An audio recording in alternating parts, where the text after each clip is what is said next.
Coming to you live, Montreal, Quebec, Canada. It's the premiere of the Love Show, virtual talk show. And I have my host, Laura and Priya. You can turn on your cameras now. Hey, Jeff. Hi, hey, how are you going? Good. How are you doing? Okay, so this is the big show, the first one, the debut, the premiere.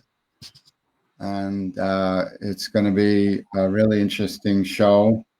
So how's your month going so far? Well, it's definitely going for me. You know, I'm a full-time working from home single mom of a 6-year-old who's in kindergarten doing school via Zoom. So let me tell you, it's not going that great. You know, I spend about 50% of my day wondering, is it too late for a cup of coffee? And the other 50% thinking, is it too early for a cocktail? I know they say it takes a village to raise them, but I definitely think it's going to take a distillery for me to get through the rest of the school year. Wow. That good. Okay.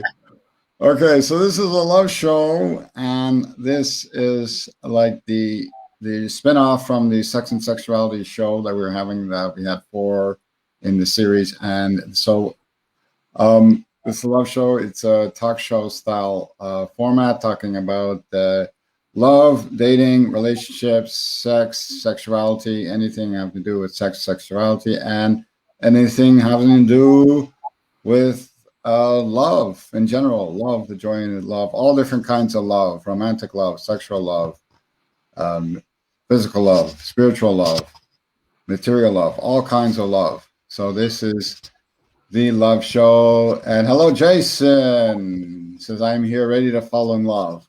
So, and yeah, so thank you for joining us. And everybody, thank you for joining us. We hope we get some more joiners as we go along, because we have a very, very, very special guest for this first show of this series of the Love Show. So, yeah.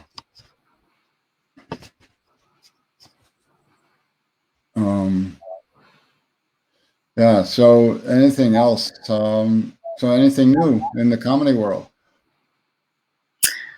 Well, I think it's going to get interesting. You know, things are, at least here in California, starting to open up more. So I'm kind of curious to see how much virtual comedy stuff is going to continue once things sort of get back to, you know, some state of normal.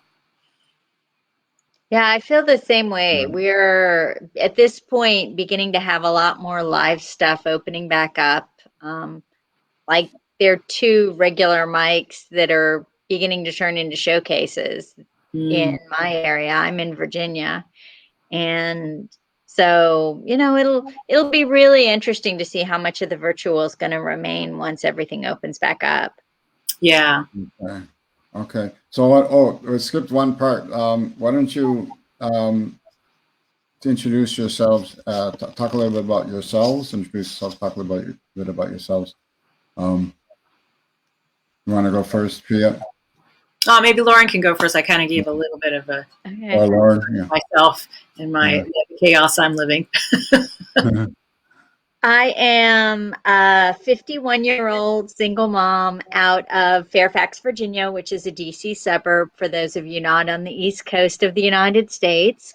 And like Priya, I do have a child, but I started a little earlier, for better or for worse. So my daughter is a teenager now, and she's the kind of girl I was afraid of in high school. So it's very interesting. No, I make these jokes about her, but she's actually an amazing kid. And it is a lot easier when they're teenagers than it is, you know, with the Zoom. You know, by high school, they actually can handle it. So it really is a lot easier. I do not envy you having a child of the age of yours at this stage of the game. Yeah, it's a real challenge. You know, like yourself, I'm 51. I am independently owned and operated, and I have this 6-year-old, pint-sized, emotionally unstable dictator that kind of runs my life right now. You know, and so I'm juggling, you know, slaying dragons in corporate America, and you know, helping him figure out what are, you know, living and non-living creatures. Right. And then writing comedy based on my life and the reality show that it is right now at by night. Yeah. Yeah.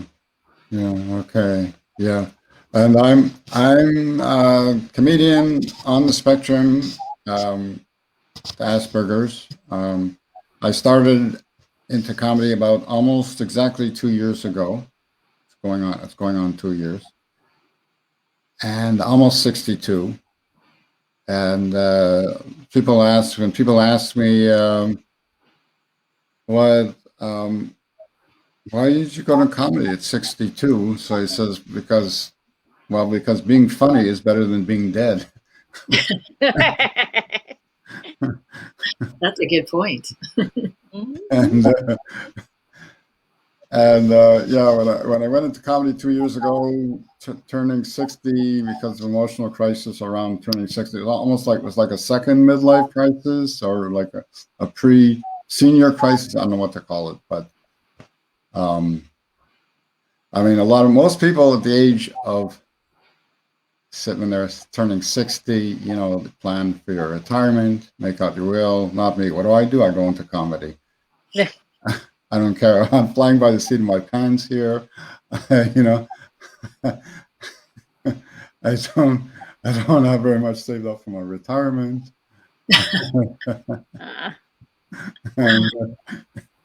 and that's it. And shout out to Howard Zucker. And so we have, thank you very much. We appreciate everybody for tuning in. Okay. All right. So we have a very special featured guest tonight for our first show. Okay. And I'm very honored, delighted for her to come in. Shabazz, how's it going? Yeah. Shout out Shabazz. Nice to see you. And so we're bringing her on. We're very honored to have this very special guest for our first show. And I guess I'll bring her on now. Hey, hello, Laurie. Dr. Laurie. How are you? Hi. Hi. So Dr. Petito is a clinical psychologist with a specialty in sexual wellness and has been a practicing psychotherapist for over 30 years. Dr. Laurie is a licensed clinical psychologist with a specialty in sex therapy and has been a practicing psychotherapist for over 30 years. Her professional activities and experiences are diverse. More than 28 years ago, she began a career in radio when, as a co-host, she joined the team of Mix 96 in Montreal, a station that broke barriers when introduced a call-in show, The Love Line, airing once per week, all about sex and relationships. In 1999, she joined CJD 800 with her own talk show, this time nightly, once again about sex and relationships. Her show, Passion, was on the air for 22 years. She appeared on the weekly show Eros, the Life channel, as a sex expert, as well as Min TV, a digital cable channel where she hosted the show Let's Talk Sex. She has appeared frequently on various television programs and documentaries, both as a commentator and as a regular sexpert, and is an accredited member of ACTRA. Laurie has regular features in national magazines such as Men's Magazine, Mom Magazine, and A to Z Parents, and has published several academic papers. For many years, she was affiliated with the Montreal General Hospital's Human Sexuality Unit. Laurie continues to lecture extensively in Montreal and across North America. Dr. Laurie is the director of the Pornhub Sexual Wellness Center, and her affiliations memberships include Quebec Federation of Psychologists, Order of Quebec Psychologists, Canadian Sex Research Forum, past president, Sexual Health Network of Quebec, the president and full member of ACTRA. Welcome, Dr. Lori Betito. We're very lucky and honored to have you as our guest tonight. Thank you. It's an honor to be among comedians. I'm not much of one, but I'll do my best. Yeah. When it comes to talking about sex, funny things do come up. So. Yeah. Yeah. Yeah. I know exactly what you're talking about, Dr. Betito. I was a penis nurse for many years. So, Wait, what's just another way of saying I know more about penis than most prostitutes. So. Well, I don't have a PhD, but I do have a lot of things with a D at the end of it. So, yeah. So, So I wanted to ask you, first of all, oh, wait a minute. You can ask me anything.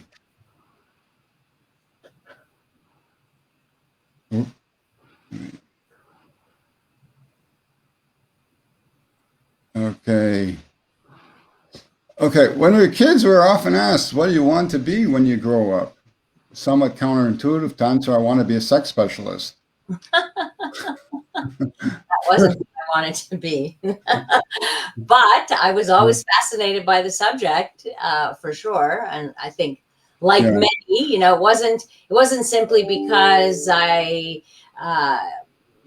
wasn't about experience. It was about talking about it. I found that I had such an ease in talking about sexuality. I was the kid in high school whose friends would come to me and ask me, like, what do you know about blowjobs? And what do you know about, and then I would do the research. And back then, the only place I had to get research was Cosmopolitan magazine. Back then, that's all I had access to. So it was fun. Like, it was just an easy thing for me to talk about. And it just evolved, I guess. And then, Dr. Ruth was a big influence. And I never thought I would end up in the media. That was never on my radar. That just happened, serendipitously. But once that happened at the beginning of my career, that kind of set up my career from there to become more of a public voice when it comes to sexual wellness and pleasure and talking about, advocating for sex education in schools. Like my whole raison d'etre is really to be able to bring science-based information to the masses when it comes to sexual wellness. So. And that's why I got involved in all these areas. And that's why I got involved with Pornhub and all that. Okay. And you did it through through psychology as a field, through clinical psychology. Right. So sex therapy just is a subspecialty, let's just say. So it's like a postgraduate training. But yes, in fact, I started off as a social worker, then went on to psychology, and did the specialty. Yeah. You had an amazing, successful, illustrious career, and especially having the Passion Show on CJAD for 22 years, which was canceled by the Bell Media this year. How did you feel after the show was canceled, and what can you take away from that? So my show was on every night, 5 nights a week at 10 p.m. So I'm not going to lie to you. It was difficult, and it was a bit of a difficult adjustment, but that only lasted 2 days. Then I got very used to having my nights off again. It was like I had not had a night off in 22 years. I raised 2 kids. I started the show when my kids were babies. I was still nursing one of them when I was bringing the kid to the studio. And then, so it started, their entire life I was doing that. And now I'm an empty nester. So I'm 57. My kids are out. it's a whole new life. And I sometimes it's like 8 o'clock, 9 o'clock at night. And I'm like, what do people do at night? I don't even know. Like, I'm calling friends. What do you do? You know, so sometimes like, I don't know what to do. I'll go to bed, you know. I'm not used to going to bed before 1 for years and years and years. So it was, so I have to say, like, yes, after 22 years of doing a show, and, you know, I had a listenership that had followed me for many, many years. Many people were listening from the beginning. That was the hardest part, was to let them go and not have a chance to say goodbye. So in the radio business, they just call you up and they say, okay, that was yesterday was your last show, or you're not coming in anymore, or that's it. So you don't get a chance to explain. You don't get a chance to say goodbye. And look, I understand the business. That's just the way it goes, right? And for years, I'm like, oh, that call's going to come. Like, every time the boss, I see his number, I'm like, oh, here it comes. So I really kind of expected it at some point. I never thought it would last 22 years anyway, on a pretty conservative radio station. So, and like, we talk about, you know, everything. There's nothing that we haven't talked about on that program. So, yeah, so it was a bit of a disappointment, but you know what? It just means new things coming up. I'm preparing a podcast now. So I'll be doing a podcast with a colleague of mine, and we'll continue to talk about sex, and we'll continue to educate the world. Okay, great. Okay. How about Lauren or Priya? You have? I definitely do. I am very curious about full disclosure here. I have an entire set about how men who learn how to fuck from Pornhub are much less good in bed than men who have learned on real women's bodies. Yep. And my sample size is not huge, but it does seem to me that if you look at the content on Pornhub, you see an awful lot of sex scenes that use women's bodies kind of the way men feel pleasure. And what I mean by that is, like, women tend, you know, all of this is made for fun, but men tend to be, you know, very penis oriented, maybe nipples. And if you look at Pornhub, most of their content, you know, they go straight for the clitoris right away, which is not, you know, it's not fun for either me or my girlfriend. So are you going to fix this for us? You know, I'm not here to fix pornography, and it's not just Pornhub, it's every porn site. This is, you know, that's just the nature of porn. It's fantasy. And if any man thinks that this is what real women like, then they're sadly mistaken, and we'll find out soon enough. When the woman says, you know, goodbye, like, this is not going to work for me. So one of the things, like, what I did was created with them, created a site on, like, off of their site. So it has nothing to do with the porn part of it, but it was a really interesting community project where I wanted to bring real sex education, so countering all of this crap. And I wanted to bring it to the people who are there. So I wanted them to have an opportunity, once they were done with their fantasy watching and masturbation, to head on over to real sex education and learn what is it that women really like, and how do you make love to a woman, and what does what's a woman's pleasure all about. So we address, like, every single issue that you can think of, pretty much, on that site. And it's all from a clinical perspective. In other words, it's all from people who work in the field, you know, whether they're nurses or doctors or psychologists or experts in BDSM or experts in poly relationships or that kind of thing. So at least we, you know, gives the other side, like, we need the other side, you know. And for me, that was the only reason I partnered up with them, because they happened to be the biggest company in the world when it came to pornography. And I figured, you know, if I'm going to teach people, let me go to the source. Let me go to the people who are, like, you know, and that's why I partnered up, and it's been a great experience. We've done 4 or 5 years now, and I get hundreds and hundreds and hundreds of questions from all over the world. And it is astounding to me how little sex information there is out there. But they're watching porn and they know nothing. Nothing. You know, like some of the most basic questions they don't even know. So it's I'm glad that I ended up doing it. Of course, you know, it has hurt my career in other ways, that association. But what are you going to do? Like, I had to make a choice, and I chose to reach people more than to protect my. For me, I'm doing something that has integrity, so I know what my mission is.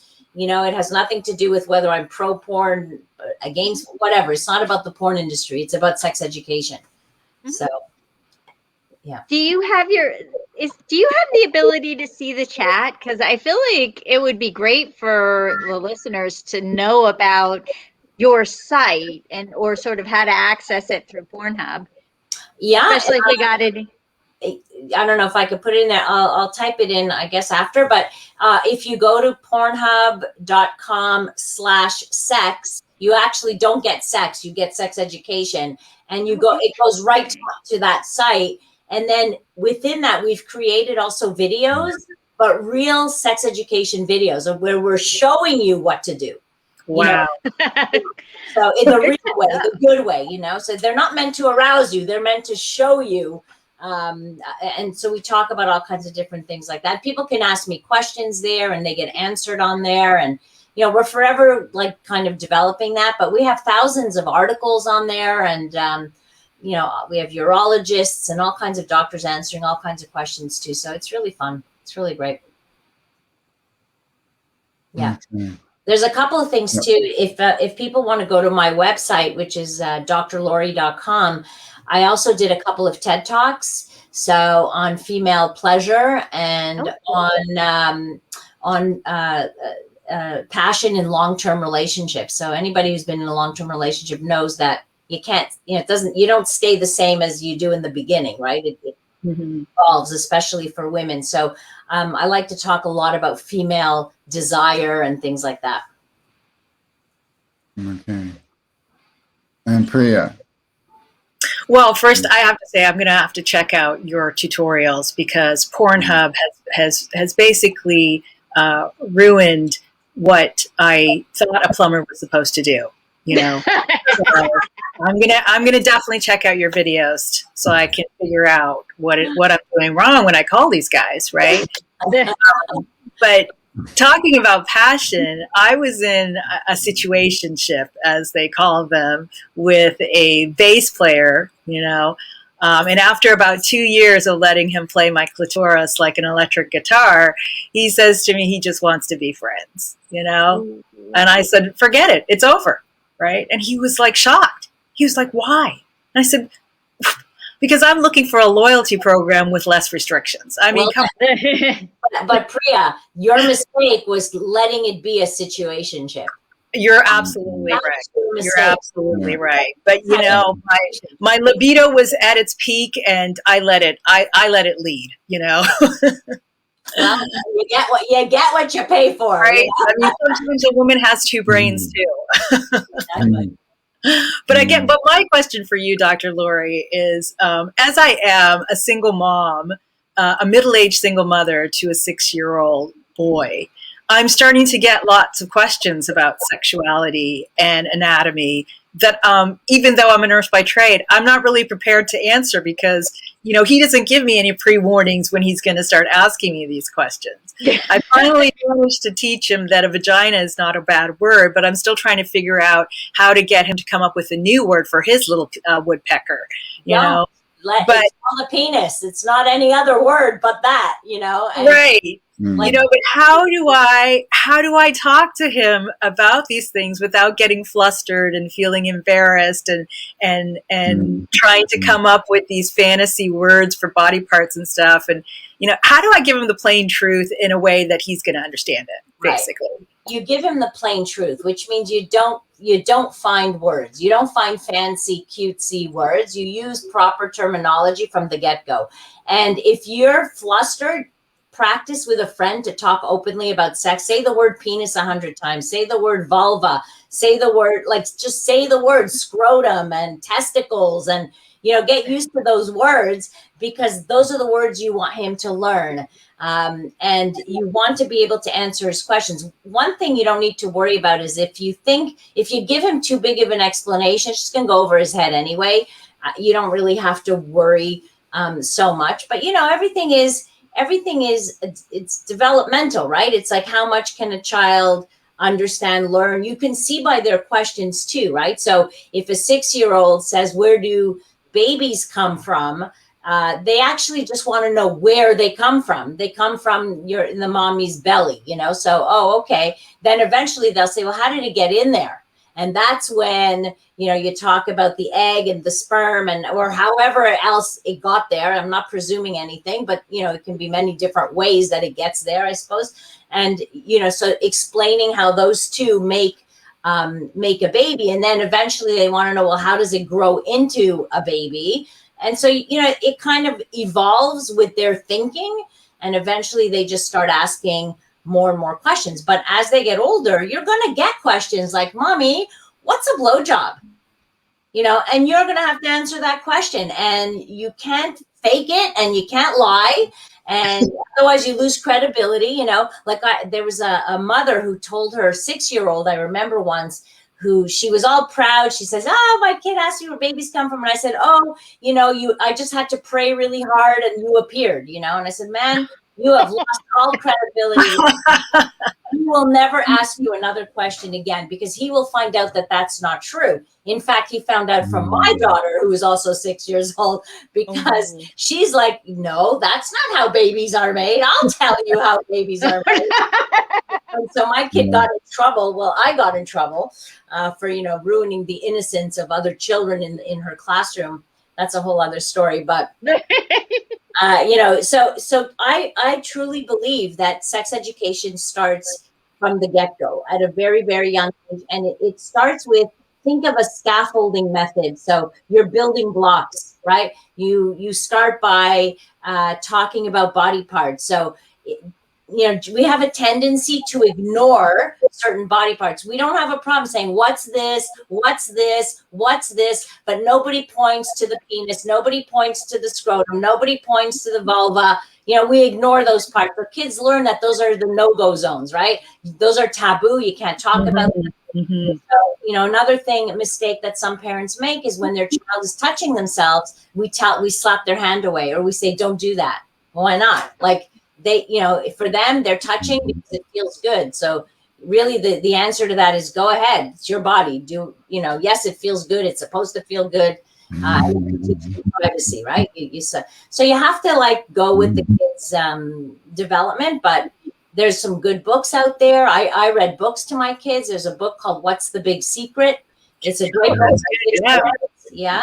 And it talks about homosexuality. It talks about masturbation. It talks about all kinds of stuff. So get comfortable with the words first, and then, start introducing. Yeah, because he took me by surprise when he asked me, because the other half hasn't been in the picture and he doesn't know his dad. But he asked me the other day how we met, and I really didn't know how to respond.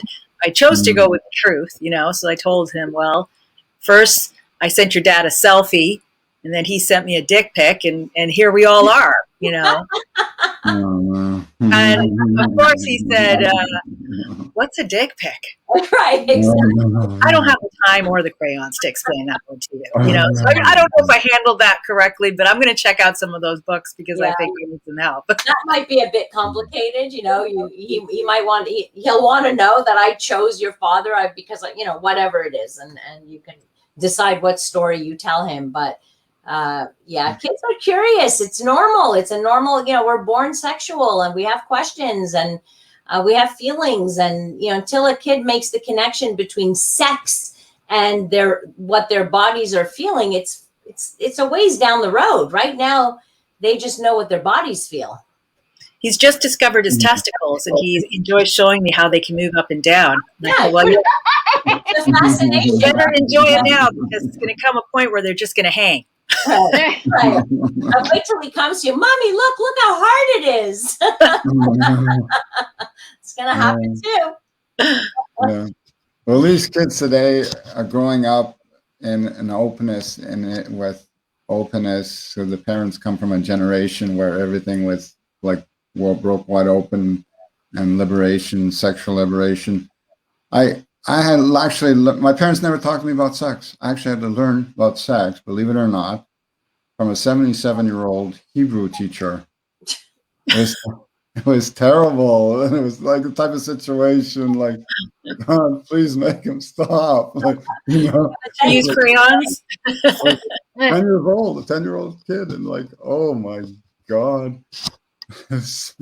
And then yeah, I think my first introduction to sexual education, I mean, I am Canadian, I grew up in Canada, so I do remember getting an introduction to sexual education in school, but the real first sex talk I got was from my parents' best friends. They were Jehovah's Witnesses, and we used to watch us after school, so she sat us down, myself and her daughter, who we were both preteens at the same time, and read us some passage out of the book and said, okay.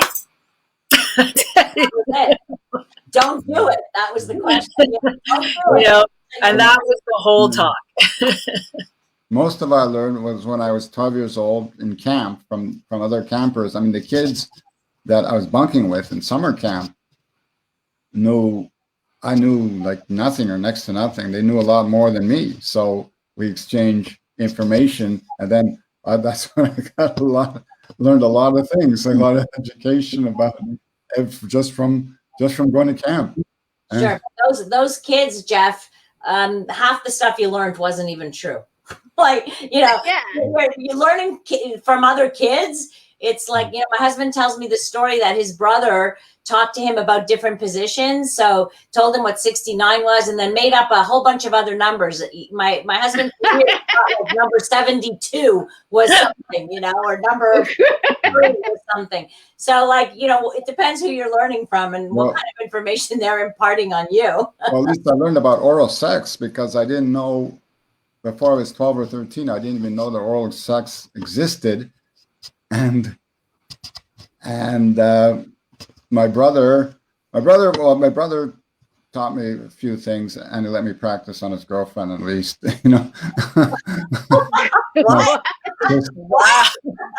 Nothing sexual, but just, just holding hands, and I was too nervous to make out, but and the first girl I made out with was my cousin, believe it or not. Whoa. Okay. Wow. Well, you talked about, Jeff, I heard you at the beginning talk about saying that you were on the spectrum. So, part of that also poses a certain difficulty when it comes to learning about sexuality and learning about relationships, and the things that neurotypical people find easy and find instinctive. People on the spectrum have a harder time reading those cues. So those social cues, especially when it comes to romantic relationships, could also be a little bit difficult. It was terrible. Right. I had a horrible time, but for the most part, with some relationships, like taking a subtle hint, and it was it's just pretty rough, Yeah. But now we know so much more. So I work with people on the spectrum on a regular basis, but now we teach younger, because we diagnose it more now. There are actually sex educators that help with those kinds of skills, because these can be learned, right? All of these skills can be learned. The difference is, in your generation, nobody kind of knew anything about that. Yeah. Different times. We're far more open, far more willing to talk about this kind of stuff. Yeah. I was. My brother used to leave his Playboy magazines and Penthouse magazines in the bottom drawer in our bathroom, and I didn't, when I was started looking when I was 10 or 11 years old, like 11 or 12. And when my mother found out, she got very, very annoyed with him, and so Mom, you didn't let me bring him bring with me to Woodstock where we'd see naked girls, you know? So what do you want me to do? That was the sex education of that generation, right? It was your dad's Playboys or your brother's Playboys or what have you. That's all you got. And before that, it was the Sears catalog, you know? There really wasn't much before that. So. Yeah, I used to get really randy over the toy section of the Sears catalog. In fact, my favorite toys are Buzz and Woody. You know, who I play with regularly. I mean, the pandemic has completely ruined sex for me. You know, before COVID, it wasn't so bad. I used to get a little, you know, Social Security sex, but you know, it was just a little every month, not really enough to live off of, Dr. Lori. And now it's like my virginity's coming back. I mean, other regions are closing up like an airing hole. I mean, I can't even do a systems check anymore. That's what I call masturbation now after 50. Well, you know, at least you got that. It's a good time to explore with toys. Yeah, well, I'm gonna say my battery expenses are more than my alcohol expenses now. Well, I gotta say, I think masturbation is a wonderful thing. It's great bad relationship prevention. Yes, good way. Good point. Yeah. And this is why you got to talk about masturbation to young women. Also, yeah. Right? Actually, the other thing is I had a really funny experience. Oh my God, she'd kill me. I do that all the time. I tell stories about my girls. They would kill me too. But well, it was just funny because we sort of had a conversation about masturbation, and like I have to be honest, I'm a little thankful. My daughter's friends seem to be fairly well informed, and I am actually a little thankful that to some degree, you know, like she asked me how to masturbate, and I'm kind of like, you know, sweetie, I got to tell you, that's what the internet is for. Can't you look Well, it might have been a good opportunity to buy her first sex toy. You know, it's funny. I had a male friend who brought me. That's too far for me. I'm sorry.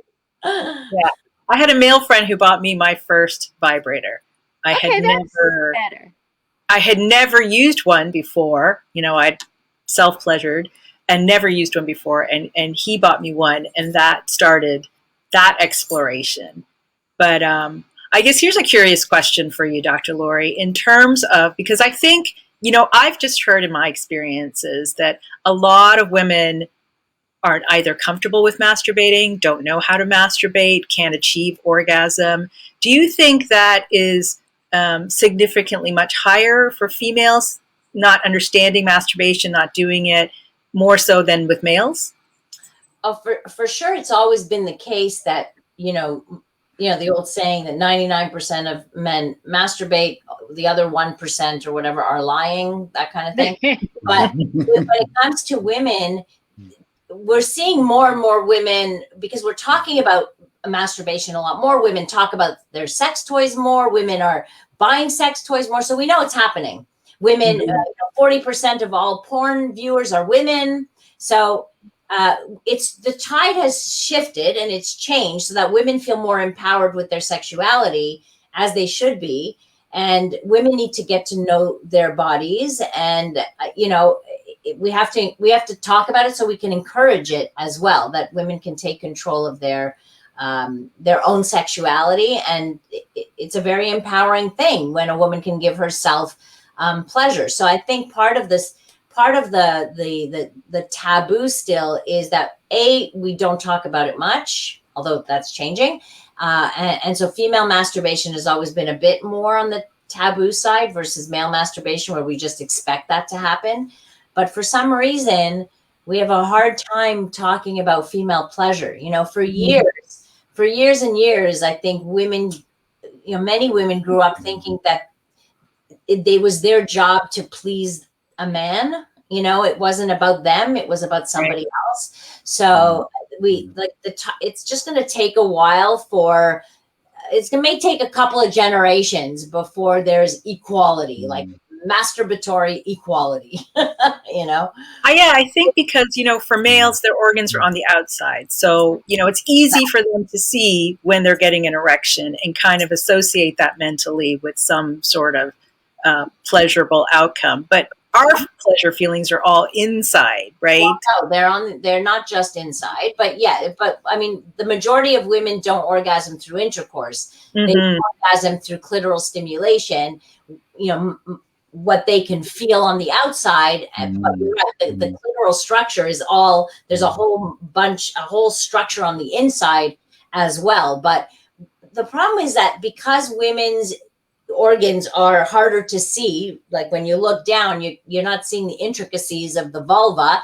Right. A lot of women don't know their bodies so well. And so I encourage women, you know, when my kids were young, I gave them a mirror. I said, you need to look at yourself. You need to see what's there. This is your labia. You know, I took a Q-tip and I was using a pointer, you know, like this is what this is. This is what that is. You know, and you need to put it up on the TV, and you said, okay.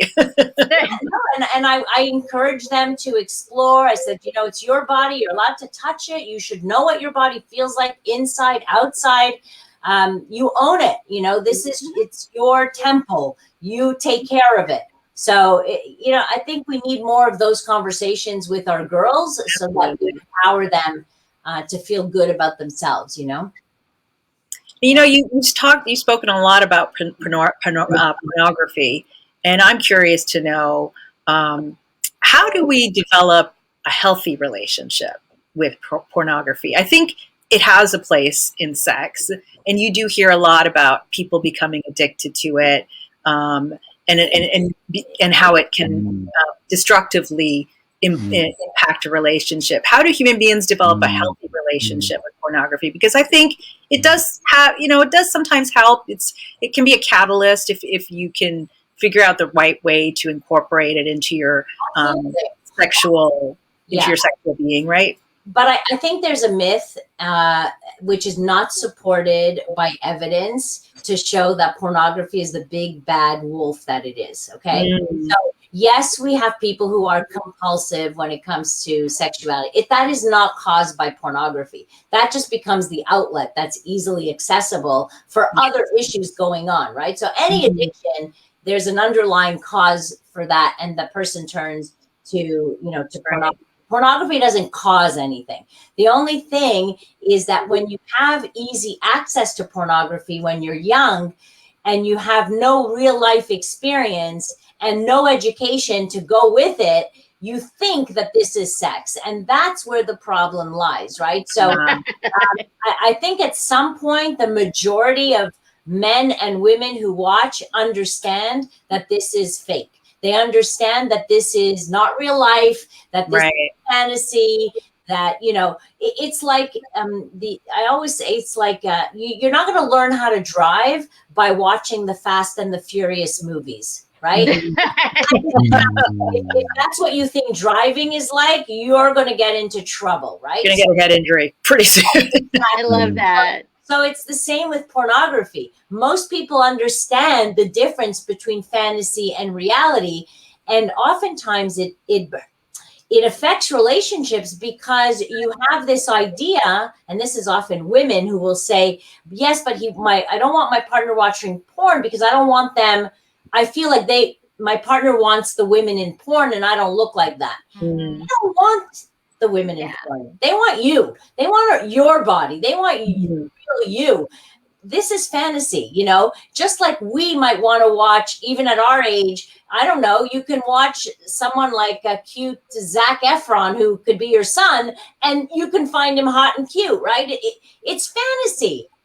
Like it's. Well, wait a minute. I don't like. I'm gonna take a comment on that because I don't know why we as women, you know, for example, technically speaking, if you got your period at 12, a man 12 years younger than you is young enough to be your son. But we certainly wouldn't, you know, we're in our 50s. We certainly wouldn't judge a man in his 50s for dating a woman in his 30s. So I don't see, you know, I will confess that most of the people I date, a lot of them biologically are close to that, young enough to be my son. But on the other hand, I don't think there's anything abusive about dating someone a 30-year-old man's a grown-ass man. I don't know, but don't get me wrong. I don't go out on me. You're a cougar, just like me. Right. I don't have an issue with that. That isn't. I hope I didn't offend anybody, but that, don't get me wrong. That's not what I was talking about. Oh, okay. I was just saying that no matter how old you are, we're still going to find the young bodies hotter than, when we're 80 and we're looking at our partner who's 80, we're still going to find, we're going to be attracted to them. But hey, when we, watch the Chippendales, we're going to be attracted to the young bodies too. The same way that men can be attracted to young bodies, it doesn't mean that's who they want. Gotcha. That was my point, right? So gotcha. I'm sorry. More power to you. That desire mechanism doesn't really go away, right? It's still there. Right. Yes, exactly. Physical desire. Sure. What we find attractive anyway, what we can find arousing, doesn't necessarily change just because we get older. I'm just saying it's a mistake to think that just because your partner watches porn that they actually prefer them to you. That's all I'm saying. Right. And people mistake that. But I will say, like, the flip side of it is having, because I am dating people who learned about sex from porn, they get some pretty weird ideas. I mean, I'll be really straight up. Like, realistically, most women, most porn really is, even when it thinks it's designed around women's pleasure, it really does, They go straight for clitoris within the first 2 minutes. Now, that's a little much for most of us. Well, they go straight for intercourse, which is not what women want. Women need foreplay. Women need a build-up. Women need context. Women need a lot more than that. Yeah. But much of the porn is made for men, right? And what do men focus on? The genitals. They don't even care what the woman looks like. They just want to go for the boobs and the genitals, and they want to see the act, and that's it. When it comes to women, though, one of the most what we're seeing more of is a search for porn for women. So there are more and more people now, women producing porn, and the women who produce porn are not making that kind of porn. Mm-hmm. So if you really want a better porn with a bit of a context, with some foreplay and build up, right. Yeah. Right. I have to tell most of the guys that I meet, listen, I'm not like a microwave. I can't be ready in under 2 minutes. I'm more like a conventional oven. I need to preheat for a while. Okay? That's a great way of putting it. Love it. Yeah. I'm going to steal that one from you. Yeah, me too. Is that okay? I have another question for you, Dr. Lori. How do you work a lot with people who have suffered sexual trauma, and because of that, identify more with pornography than with human sexual interaction, because maybe they think that's safer, or it doesn't remind them of the trauma they've suffered, or it's like it's become, because the sexual trauma that they suffered has become some sort of obstacle or blockage for them being able to develop healthy sexual relationships again. That's true. That does happen. I happen to do my dissertation in that area, so I know a lot about this, but I don't think it's tied into pornography in that way. I think that women who have experienced sexual trauma do have a harder time feeling like they own their bodies, right? Somebody took advantage of their body. Somebody took their body from them.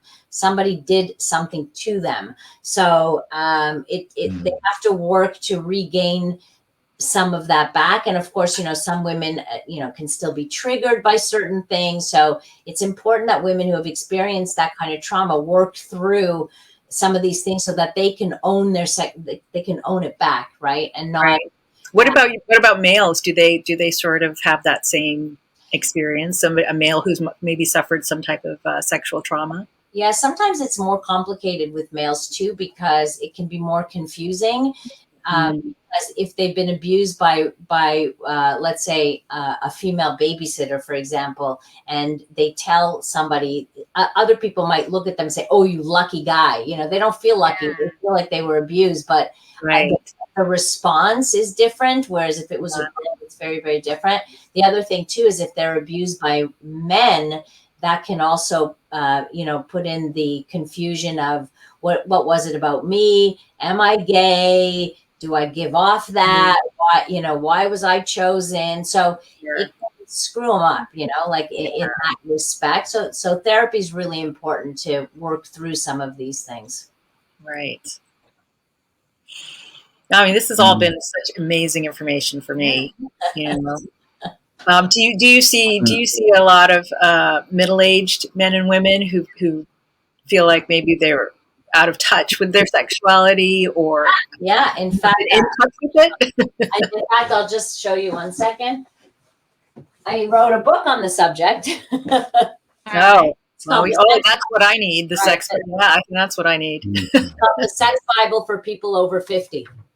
So that sounds like a good bedtime read. Yeah, well, it's fun. It's got pictures. It's a great book for couples and stuff. But it talks about the changes that happen as we age, and it kind of prepares you for some of these changes, so we don't freak out when they happen, and we find the solutions, and all of these things that do happen, there are solutions for them. So it's a book that offers lots of different strategies and things so that you maintain a healthy sex life till the day you die. Wow. So can you give us a general preview? So far, not that much has changed for me yet. What's coming? What's coming for us? Well, you're not menopausal yet, I'm assuming, neither of you. So there are some days where I think maybe I am, but I can go from a bitch to an exorcist in under 5 minutes these days. But you're perimenopausal, so you're on that cusp where you're going to get into that. And this person, right? Best sex ever since I hit 50. Right on. And that was the purpose of this book, was I was convinced that the best sex was ahead of me, not behind me.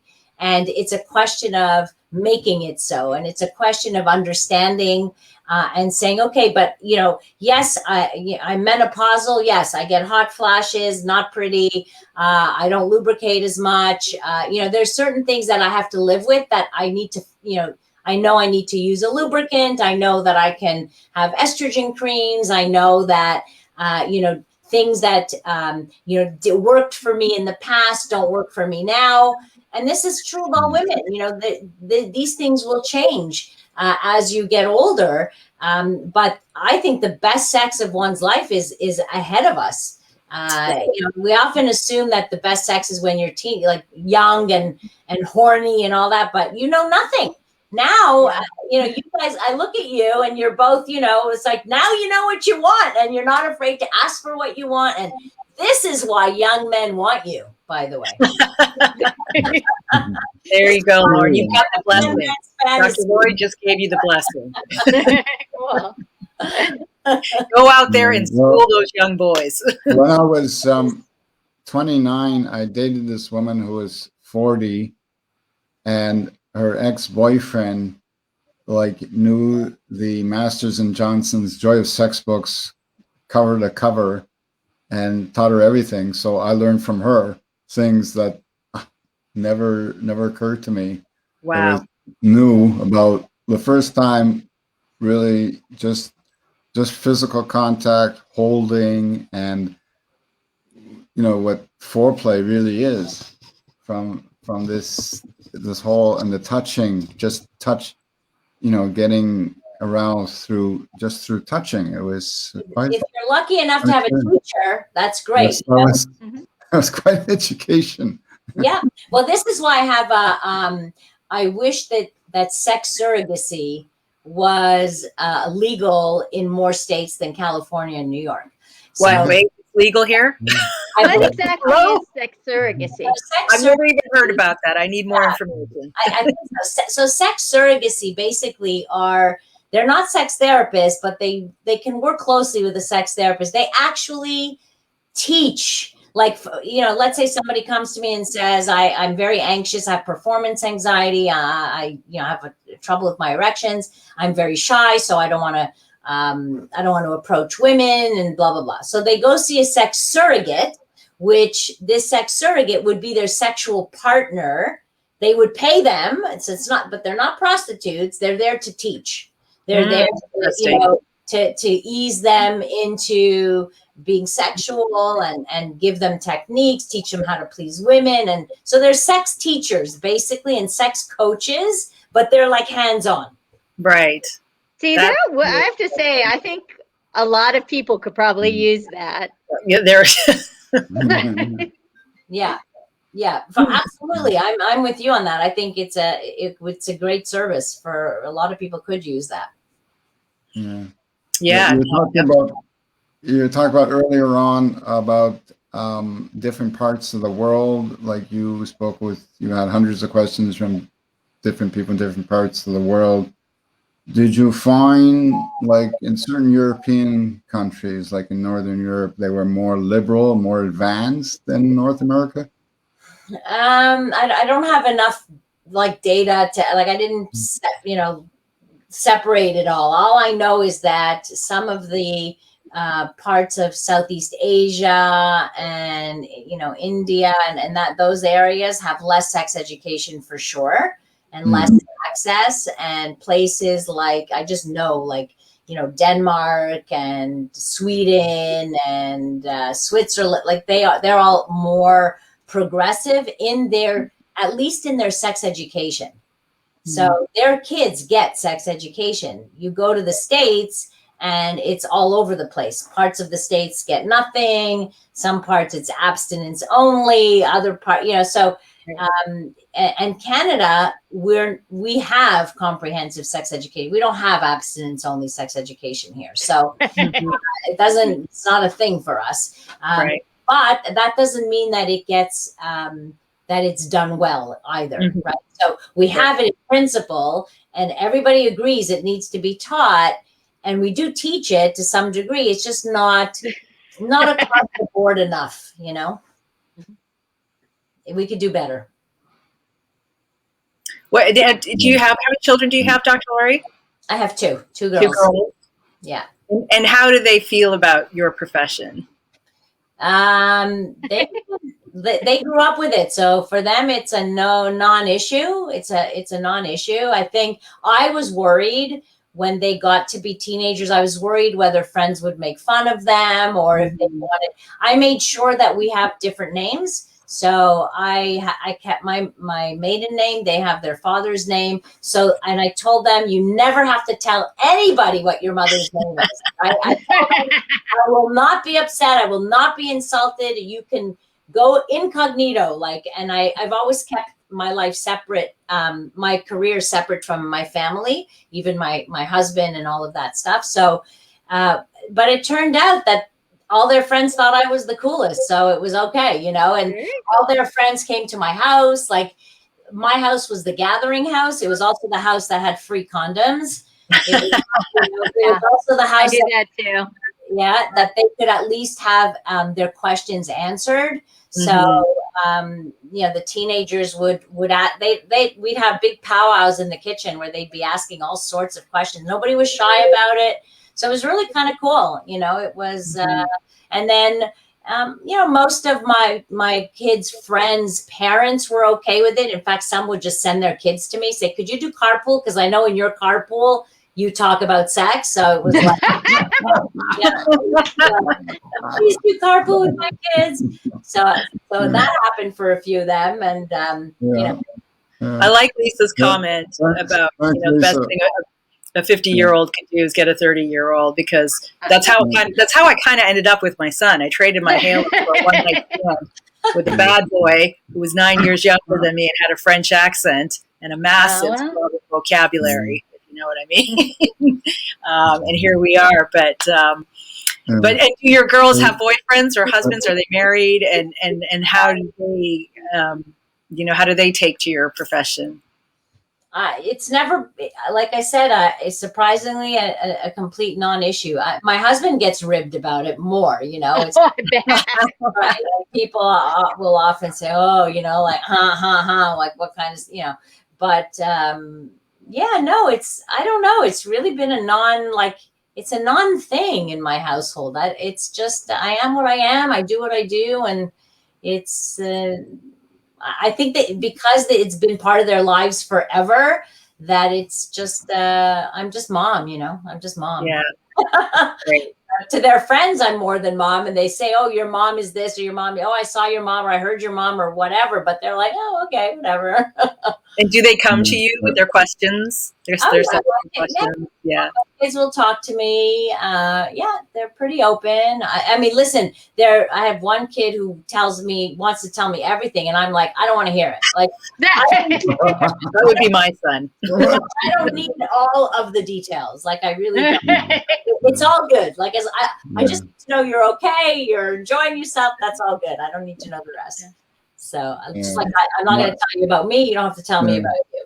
My partner and I are both strong advocates for women finding younger men.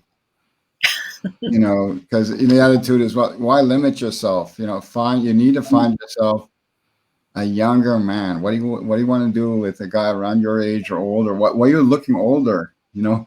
Well, I'm accepting applications, Jeff. So if you know any, feel free to send them my way. Yeah, but I take issue with that. I don't think that it's about the age. You know, you can have a 60-year-old who is in great shape and very sexual and you know, lots of fun. Like it's not an age thing. I think it's an attitude thing in many ways. I mean, yes, sure, a younger hot body.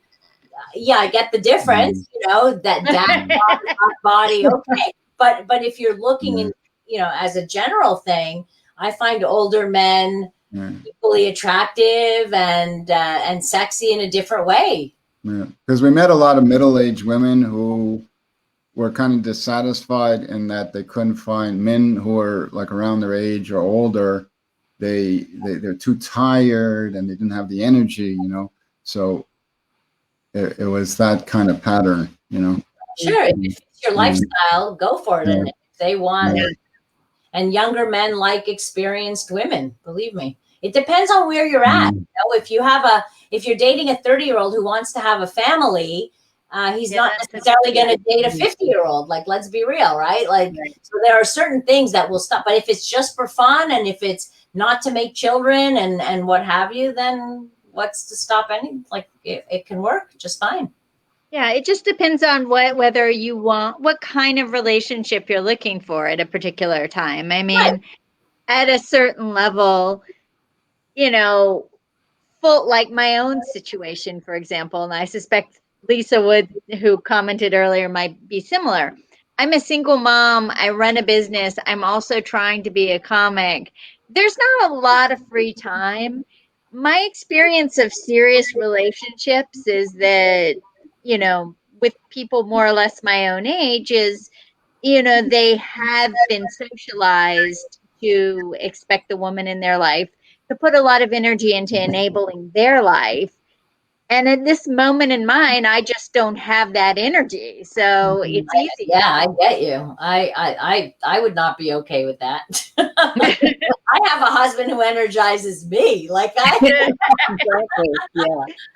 want him. Yeah, I find that a lot of the men that I meet in my age group are insecure with their sexuality because they've either come out of a long-term relationship with one person where the sex maybe eventually died out and they didn't know how to keep that sexual chemistry going, or they were cheated on by their spouse, and so they don't have confidence around their sexuality. And the other piece is I feel like because I'm a middle-aged mom of a young child, that's intimidating to them. You know, I think they think they're gonna. I want them to step into a daddy role, which is not what I'm looking for at all. I'm looking for companionship, right? Companionship, friendship, conversation, sexual interaction, all that. That's it, you know. And how do we how do we build that into the rest of our lives with all the other things, responsibilities that we have as adults? And I find that most men I meet shy away because they feel like they're not going to be able to please me, and two, because I have a young child, they're not going to be able to step into some role that they might think I want them to step into. Which or they don't want to, or they just don't want to. They don't want to be. They've been there, done that, and they want to move into a different phase of life where they have more freedom to go and travel and leave for whatever it is, which you're going to have a hard time doing with a 6-year-old, right? So everybody's has their own life circumstances, and you have to do what fits for you, and sometimes it has nothing to do with you as a person, and might just be with the person just isn't interested in that kind of life. It doesn't mean that I get empty nest is the best. It's the best. Total freedom. You can have sex anywhere you want. Don't have to worry about who's listening. Yeah. Can you imagine that, Priya? I can't right now because I've got to. I usually have to put a muzzle on my mouth if I'm having sex with somebody, because my son's room's right next door. Ooh. You got a good another 12 years or so of that, but I'm going to have to invest in a battery company, I think, for like the next 12 years. That's probably the only way I'm going to get some. Yeah, until he finds your sex toys. Mom, what's this? He already has. And I did not have an answer for that. I did not. I just froze. I didn't know what to say. Mommy's toy. It's mommy's toy. No, it's my battery operated pen. I don't know. That's funny. Yeah. So we'll open it up to any viewer questions. And so anybody listening right now, viewing right now, feel free if you have any particular questions you want to ask of Dr. Laurie, and she'll field those right now. So don't be shy. And now's the time. Get your questions answered. It's not always easy. Time to ask those when it's when I do it on the radio, it's easier because it's anonymous, right? It's just a voice. It's that's been the pleasure of being able to do a show like that, is that I can answer people's questions, and they're not afraid to ask those questions because nobody knows who they are, right? Yeah. Well, Dr. Laurie, I was going to say, if you had a few sound bites of things that you could tell, the group of people over 50 from your book, like what is the thing that for you is most important for them to take away from it? For me, the most important piece, or the thing that I talk about the most, I would have to say, is about desire, female desire in long-term relationships. So this may not apply to the both of you because because you're not, when you're in new relationships or you've got new sex partners, it can always be exciting and your desire can be high. But when you fast forward and you've been with someone for a long time, you can lose that the horniness, the spontaneous desire for sex, and it turns into more of a responsive desire, which means that like you may not have the hunger for it, but that doesn't mean you don't have an interest for it. You just need some warming up to get to ignite the hunger. That's really, so that to me is, I spend a lot of time talking about female desire and understanding female desire, because it's quite different than male desire in many ways for many women. I think one of our viewers has a question. Can you see the question, Dr. Laurie? 70 plus. Most women I meet over 65 are no longer interested in sex, only companionship. It's kind of sad. I mean, I meet women in that age group who are interested in sex. I think, unfortunately, what happens is for some women, they may just get into the habit of not having sex. And so when you lose that hunger, you just kind of get used to not having it. And so you don't crave what you don't miss, or, you just don't, you don't crave it. So you're not looking for it. But I think in those cases that their sexuality can absolutely be ignited. But again, you know, who you maybe you need to specify that you want somebody who you can be in a romantic relationship with and not just a companionship. What stage of sexuality is it called when your vibrator has its own side of the bed? Because that's kind of like that's a good one. You know, I don't have a name for that one yet.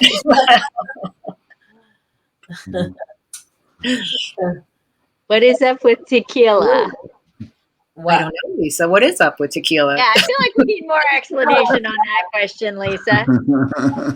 I mean, how does it help, or why do you, I mean, tequila can help, wine can help, like anything that gets you relaxed. I think for a lot of women, there's a lot that goes on in their brains. Women have a harder time shutting off their brains so that their bodies take over. So sometimes we need a little something to help us just relax so that we can be in the mood, you know? Or get tequila is my nighttime coughing, sneezing. How did I end up on the bathroom floor medicine? So I don't know if it's like that for you, Lisa, but it's been. Oh, wow. Does it for you, Lisa? There you go. Never thought, but who knows? I dated this woman 20 years ago who, in the beginning, she would only have sex after her drinking. She would only get aroused after she was drinking a lot for the first while, until later on in the relationship where she didn't need it. So nervous. I mean, clearly there was a lot going on in her head, and she needed to like chill, right? So it was her way of like kind of relaxing. Yeah. But do you think there's a place, Dr. Laurie, in sex for these sort of stimulants like alcohol, drugs, Viagra? Is there a place for that, or is that sort of like a crutch that people tend to use? No, I think there's a place, certainly for erectile dysfunction drugs. Like, you know, there's definitely a place for that. And thankfully there's something, you know, there's medication out there to help men achieve erections. But I think I only have an issue when men, like when young men take Viagra not needing it. So if they take like it's taking a drug recreationally where they don't need it, where there's more risk.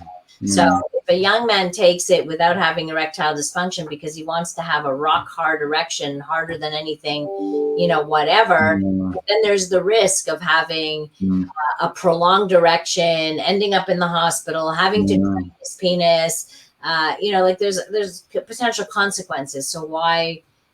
I just don't see the use of using those kinds of drugs recreationally. Now, I do think there's research that's looking at CBD oil, marijuana use, especially in Canada where it's legalized now. The research is now, we're now seeing more and more research where there's, you know, looking at is this helping women's libido, men's libido? Is there a place for that? So I do think that we're going to see more research come out.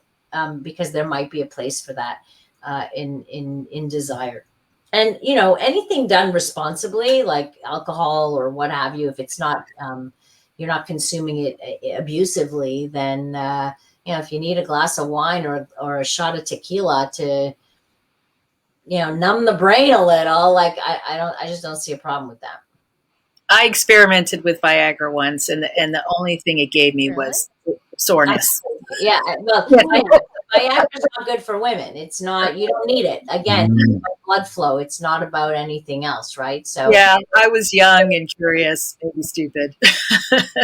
Listen, you tried it. You saw what it did. You could talk about it. That's it. Yeah. Priya, you were just brave. That's really what's coming out. Well, here. I think, yeah, I guess, you know, I've done a lot of things. I'll have to write my own book sometime. Energy-centered orgasms, focus energy. Yeah, interesting question. That sounds more like a tantric kind of communion, you know, with somebody. So I'm not even sure what an energy-centered orgasm is, to tell you the truth. I think, you know, when we're in when we're in that orgasmic state, we're pretty centered on ourselves and our bodies. So if you're talking about energy versus body, like, then are we talking about what, a mind fuck? Like, what are we talking about? Like, it's the orgasm coming from the mind, from Right. from the genitals. Like, where is it coming from? So if you like, tantric sex allows for that energy to pass between two people, where you can build up some of that sexual energy. But I don't know. It's never been my thing, so I don't know that much about it. I've had tantric massage before by this woman who was like really knew what she was doing, was really good at it to build up before the arousal, before the release, and was Wow. Some can really do that. So yeah, that's something I haven't tried yet. So maybe Jeff is more experienced than you and I, Laura. Yeah. Well, he probably has. I mean, Jeff, you've been married a long time, correct? Well, I'm with a partner now. We're not really married, but we're together now for almost pretty close to 10 years. So yeah. In the beginning, she was coming out of a long-term marriage, and she was just coming out of a separation going into divorce. So in the beginning, in the first several years, I think it was very like sexual, sensual. But then as the years went on, we didn't feel like a strong need for that anymore. So our relationship developed on other levels. So yeah. Every relationship is different. That's what I've grown to know over the years. Yeah. Right. There's no one way to be in a relationship. There's no one normal. If a couple decides that they don't want to be sexual together, and they're both okay with it, and they are intimate but not sexual, and it works for them, then that's fine. It's still part of normal. Mm-hmm. So every couple decides their own normal. Mm-hmm. Very interesting. Mm-hmm. Yeah, almost past my bedtime now. Really? My new bedtime. I'm like getting adjusted to a whole new time. So do you have some sort of moving forward goals for yourself that you'd like to talk about? I kind of like to go coast through life and see what life brings to me. Like I've never really had to think too hard about, I don't know, like I everything I've done, I'm happy with what I've done. I'd like to continue. I'm working on another book. I'd like to get another book out there. I'm working on a podcast. Like, yeah, these days at 57, I'm kind of like, I'm easing into, I'm doing only what I like to do, and I do it only when I want to do it. And, yeah, I don't have a bucket list. I have a fuck it list. It's like, I tend to say that more than I say anything else. So just fuck it. I don't care. Well, what's your new book going to be about? So my new book is on, it's going to look at a lot of I'm working on a book on male sexuality, looking at a lot of the questions that I get. Then there's another book in the works, possibly, if I have the energy to do all this. Like, these are like, it's all these pending projects, right? So I have the energy to get into a book, because writing a book was a very grueling process. I'm not sure I want to do that to myself anymore. Wow. It was really tough, and you're working with deadlines, and you're working. Yeah. Well, this was with a big publisher. So maybe if I do a book now, I'll find another way to do it, so I'm not that stressed. But I was working like till 4:00 in the morning for months. I had a day job, I had a night job, and I had this job. It was like, wow. It was like a lot of stuff. Wow. So so I was like, I'm taking a break. Yeah, so I don't know. I'm just taking kind of things easy. My weeks are busy with COVID. I can tell you my practice has grown a lot. Like it's just it's been super busy, busier than I really want to be. So I'm focusing more on that these days, just to be able to help people out and get through this craziness of life these days. So maybe once that's calmed down a bit, I'll have more space to kind of think of other projects. I'd love to do more television. I love television. I hosted a TV show for a couple of seasons about sexuality, which I loved. So I would like to, yes, extend out past Canada and maybe, do some things with the American population. And so if all these things happen, then great. If they don't, I'm still happy. I'm still satisfied with my life. Oh, that's great. That's great. That sounds like a lot of interesting stuff. I really hope that it all pans out for you, because I think it would be great. Yeah. It's fun. It's been a fun ride, like no question. Talking about sex on a daily basis, 12 hours a day, every day of my life. It's been interesting. Yeah. By the way, Jason is, or was, I should say, a singles organizer. Okay. The president of the Jewish singles organizations, and he was a big party organizer and organizer of singles events, so for many years. Yeah. Wow. Yeah. Cool. Hi, Jason.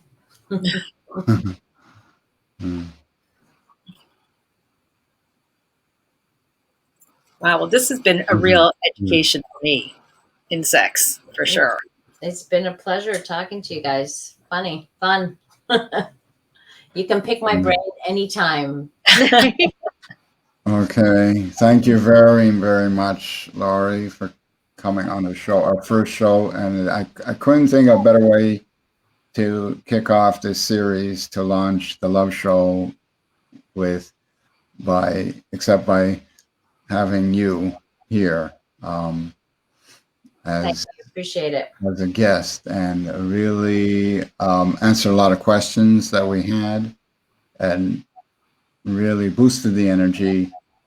And judging from the responses we got, is very good. I'm sure we're going to have many more views even after this stream has ended.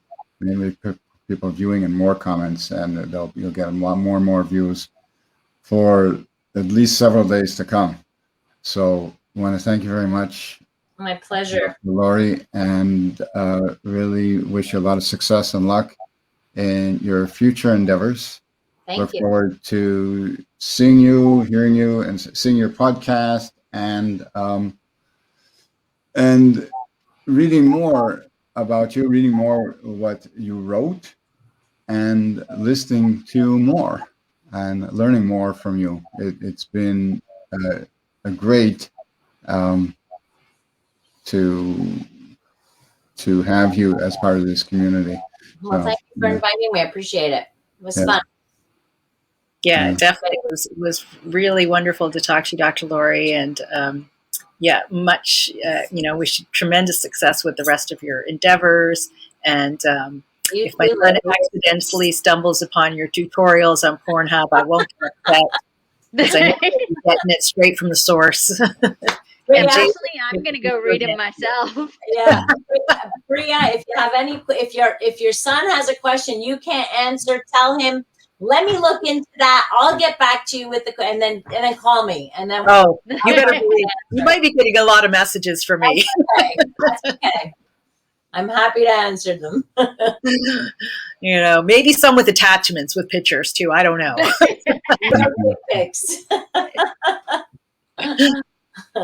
Well, very well. Thank you so much. I really appreciate meeting all of you. It was great meeting you. It was great to meet you. I think this was a great topic for our first show, Jeff. Great way to kick it off. Yes, definitely. Yeah, I'm sure it's going to get tons of hits. Yeah. Dr. Laura, you might end up getting more work than you planned for after the show. Well, I'm open. It's okay. And I know Pornhub is going to thank you, because I'm pretty sure a lot of viewers are going to be now going to search for your tutorials on there. Well, yeah, that would be awesome. Yeah, up the game with everyone. Yeah. I can repeat that. Pornhub.com/sex will bring you to the Pornhub Sexual Wellness Center. And so, everything you need to know about sex, the real sex, not fantasy sex, is right there. And also, if people want to just follow me, my public page on Facebook, the Dr. Laurie Petito Facebook page, I'm going to announce on there and post on there my podcast as soon as it's up. So that's where people can kind of get news of what's coming up for me. Great. What's your Facebook page called? It's just my name, Dr. Laurie Petito. Okay, so it would be like Facebook.com. So, yeah, exactly. Dr. Laurie Petito. Okay, I'm going to post that after in the comments. Okay. After we're finished here. Yeah. Great. Thank you. Okay. This is an interesting platform. I didn't realize that, Yeah. It's very cool. Yeah. You might find yourself hosting your own show again. Yeah. It's like, I'm taking a break. Everybody has all these great ideas. Why don't you do this? And why don't you do that? And I'm like, I just want to rest. Resting, you gotta have some fun in life. That's I have plenty of fun. It's not about not having fun, but yeah, sometimes it's just nice to take a break. It's like I've been 2 months with not much media, and it's like, it's kind of nice. It's okay, The world is not going to end if you're not on social media. Exactly. Right. Exactly. Yeah. So it's okay. It's been good. Yeah. And if people need you, they're going to find you no matter what, right? I'm not hard to find. Yeah. That's right. Hard to find. Definitely not. Yeah. So how does this wrap up? So I think it wraps that's up. it. What do you got? You got the last word, Jack? Tonight you could just check yourself. Check the red. If you see the red circle with the X to. Oh yeah, here, leave studio. How cool! Virtual studio, love it. All right, I bid you good night, guys. Good night. Good night. Bye. Bye. Okay, that was amazing. Show. That was. It really was. Fun. It was great. Yeah. Yeah, I feel like she's someone you could spend hours just talking to, picking her brain, right? Definitely. Yeah. Very interesting. Great person, a great personality to speak to. Yeah. Oh yeah, definitely. Yeah, although I do feel like having the guts to have those conversations with your own kid maybe is a little harder for the rest of us. I'll have to post some of those videos when they start. That's going to be a whole different kind of comedy. Oh yeah.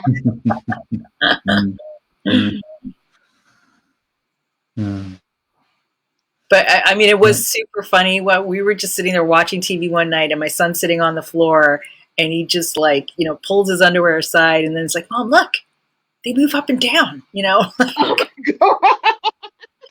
I'm like, "Yeah, they do. That's what they do." Wow. So I can't even imagine what it's going to be like when he when the light bulb goes off.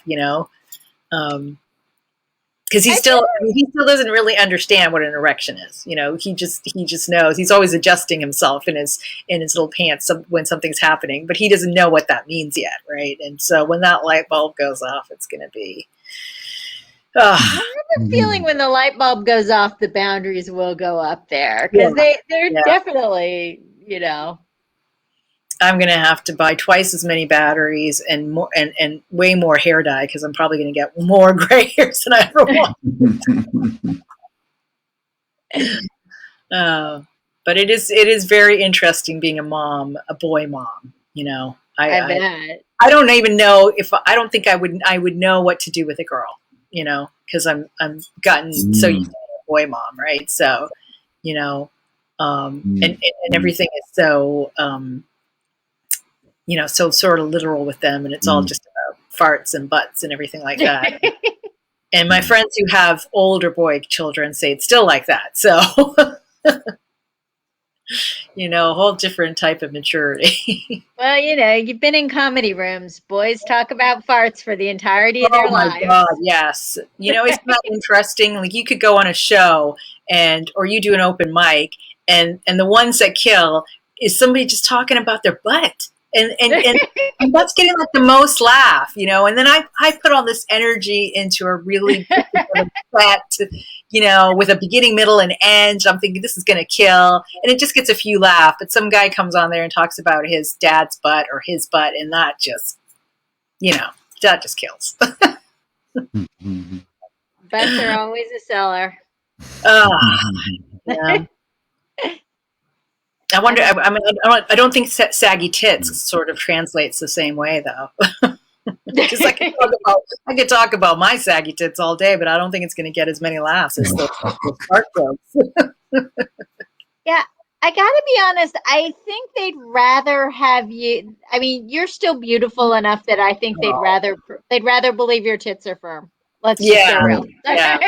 You're too young. Well, that's part of the thing is that my comedy. I'm still trying to figure that out because I look one way, and so people have a preconceived idea of what they think they're going to hear from me in terms of comedy, and then I give something else. So I'm still trying to work on that because I think they want they want this like sexy Eva Longoria type of comedy, but mine's a bit more raw and a middle-aged woman approaching menopause kind of comedy. Yeah, I will be honest though, like some of it, like I had a set about how women start to become invisible. And literally I had a young male comic come up to me afterwards and say, you can't get away with that set yet. You're going to have to wait a few years. Interesting. So I do think that there is a level at which you'll kind of get pushback if you enter that realm before people are ready for you to be there. Right. Got it. Interesting. Yeah. Yeah. Cause I get some of that. Some of those jokes around that don't land. I mean, it depends on the audience, right? Like I think if we were doing it to people our own age, they'll probably land well. But if you're doing it to a mixed audience in terms of age and gender, it's hard to know. Right. Well, this was a lot of fun, Jeff. It really was. Thank you, Jeff. Yeah. All right. Post broadcast, but I'm going to go and have some dinner now because I haven't eaten. Yeah, and I'm hopping on another mic, but thank you so much for the opportunity. Great first show. Thanks for being a part of this show, and it's great having you. And we're going to have some really great shows in the weeks and months to come. So looking forward to the next one. Yeah. Definitely. This was awesome. This was cool. Yeah, a lot of fun. Thanks, Jeff. See you guys soon. See you guys soon. Bye. Right. And that was it. Lori Bettino, The Love Show, #1, the opener of the season.